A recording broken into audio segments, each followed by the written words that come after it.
guys, we're going to pick up today with chapter 4. Leo had no idea how much time passed, and then a voice calling his name woke him from his daze. Papa? Leo Ross, where are you? Leo groaned to himself. Ugh, Morris. Why did that kid constantly pester him? From the first day they met, Morris had acted like they were long-lost brothers. They both lived in the same boarding house. Leo by himself in a tiny basement room, Morris upstairs with his uncle, a sweaty man with a huge stomach who yelled at the girls when they played dolls on the boarding house steps. Every day when Leo got home, Morris was waiting for him at the front door. The kid worked at a grocery, but he spent every spare second at the public library. He always had some new fact to share with Leo. Leo, did you know that rat lives under the front steps? Did you know its Latin name is Rattus rattus? Leo, did you know that this neighborhood used to be a swamp? They filled it in with garbage and old wood and then built these buildings. Leo, did you know that the San Francisco Library has 1 million books? In Leo's heart, he knew that Morris just wanted to be pals, but Leo didn't need any friends. He especially didn't need a friend like Morris, a skinny twerp who didn't know when to shut up. A kid like that wouldn't do Leo any good. What had Leo been thinking when he showed Morris his gold? He thought back to that night a few weeks ago when Leo had seen Morris sitting alone on the steps of the store near their boarding house. At first, Leo figured he could sneak by and escape Morris for one day, but something was wrong with the kid, and Leo just couldn't walk by without seeing what it was.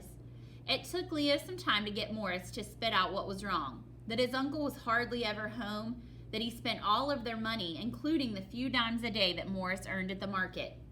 I have to get out of here, Morris said. My mom has cousins in New York City. I met them once. You'd love them, Leo. They're both teachers. They said I could go to their school.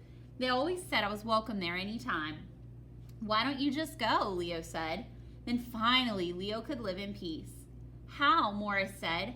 I don't have the money to get on the train. My uncle just laughs when I mention it. I'm trapped here. There was no cheering Morris up until Leo reached into his pocket and took out his gold. He handed it to Morris like Papa used to hand it to him.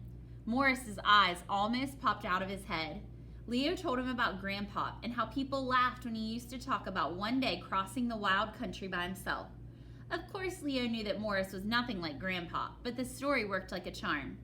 What was Morris doing out on the streets looking for him now? Couldn't he mind his own business for one day? Morris was the reason he just lost his gold to Fletch and Wilkie, the reason he was lying bleeding in the alley. Morris was the last person Leo wanted to see. Leo kept quiet, hoping that Morris would move along, but no, Morris kept at it, and suddenly there he was, crouched down next to Leo. I've been looking everywhere for you, he said. I knew something must have happened. Morris took out a handkerchief and started wiping the blood from Leo's face. Whoever did this to you, Morris fumed, I swear I'll get them. Leo would have laughed, but his jaw was too sore. It was Fletch Sykes and Wilkie Barnes, Leo mumbled. They stole my gold. Morris gasped. You were the only person who knew about it, Leo added. I didn't tell Fletch Sykes about your gold, Morris said. But you told someone, right? Leo said. Morris's shoulders slumped. I might have mentioned it to some kids at the market, he said. It was such a great story, and it really got their attention. Leo shook his head. The kid was so desperate for friends, he'd spilled Leo's most important secret. He should clobber him. But no person could look sorrier than Morris looked now. Leo sighed. Being mad at Morris wasn't going to get his gold back. He let Morris help him stand up. Together, they made their way back to the boarding house. Morris jabbered the entire way. I'm going to help you get that gold back, he said as they stepped through the front door. It will be sold by tomorrow, Leo said. Morris frowned. I know, Morris said. That's why we need to get it back tonight. We, Leo said. Now he had to laugh.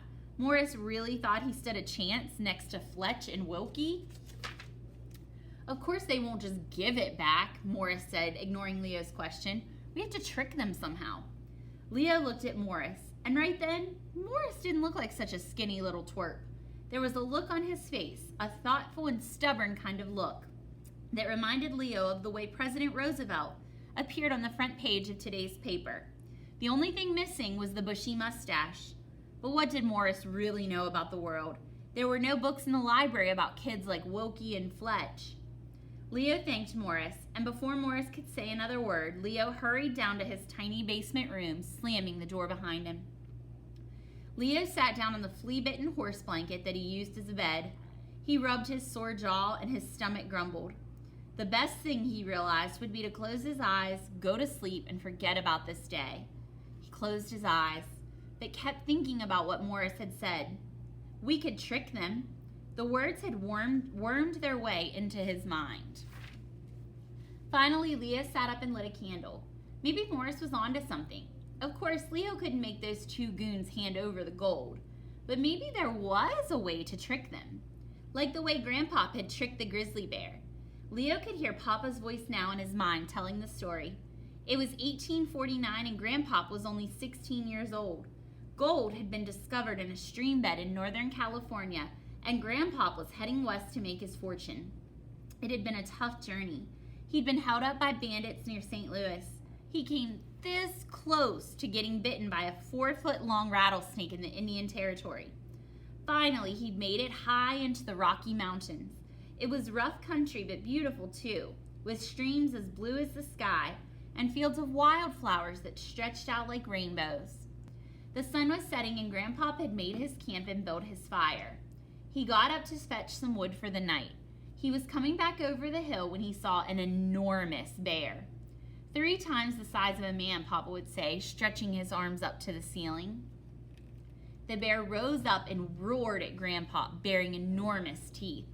Grandpop knew about the Rocky Mountain grizzlies. They ran faster than mountain lions. They could climb trees. They could rip a person to shreds with a swipe of a paw. Grandpop could see the bear's claws, 10 black daggers glistening in the setting sun. The bear stood there ready to attack. All Grandpop wanted to do was run, but no one can outrun a grizzly. They're too fast. All travelers are told this, and yet most men can't help themselves. The urge to run is just too strong to resist. Look at that bear. Every muscle in Grandpa's body was ready to run, but he planted his feet into the ground. Think, he told himself, think. He couldn't escape from the grizzly bear. He couldn't kill the grizzly. His gun was in his tent. His only hope was to scare the grizzly away. But how? And then Grandpop remembered. The rattle. The rattle of that monster rattlesnake he'd killed in Pawnee Island land. The snake was as thick as Grandpop's legs. Its rattle was 5 inches long. It's like this big. That snake could have killed him. He'd almost stepped on it when he was walking through the tall plains grass hunting for rabbits. By the time the Grandpop heard the rattling noise, the snake was coiled and ready to strike. Without a thought, Grandpop had grabbed his knife from his belt and threw it. By some stroke of luck, the blade landed in the center. The snake didn't die right away. It thrashed wildly. And then when the snake was dead, Grandpop cut off the rattle for good luck. Far from those tall grasses in the prairie, the grizzly bear snarled at Grandpop, inching closer. Grandpop put his hand in his pocket and started shaking the snake's rattle. The sound rose up around them. Grandpop hoped that grizzlies were afraid of rattlesnakes. He hoped he could trick it into thinking that he was some kind of rattlesnake man, a fearsome monster. The bear looked around and Grandpop could see the fear in his eyes. It let off one last roar and then scampered off. Now, sitting on his flea-bitten blanket, Leo realized that Morris was right. There might be a way to scare Fletch and Wilkie, to trick them into giving back the gold just like Grandpop had tricked the bear into running away. And sure enough, sometime in the middle of the night, Leo had come up with a plan. What gave Leo his idea was a story that every kid in San Francisco knew, a ghost story about a man named Corey Drew. He was a man who had struck it rich during the gold rush and moved to San Francisco. He lived in Rincon Hill, which was the fanciest part of San Francisco back then. He was all set to build a huge mansion, marry a fine lady, and start his new life.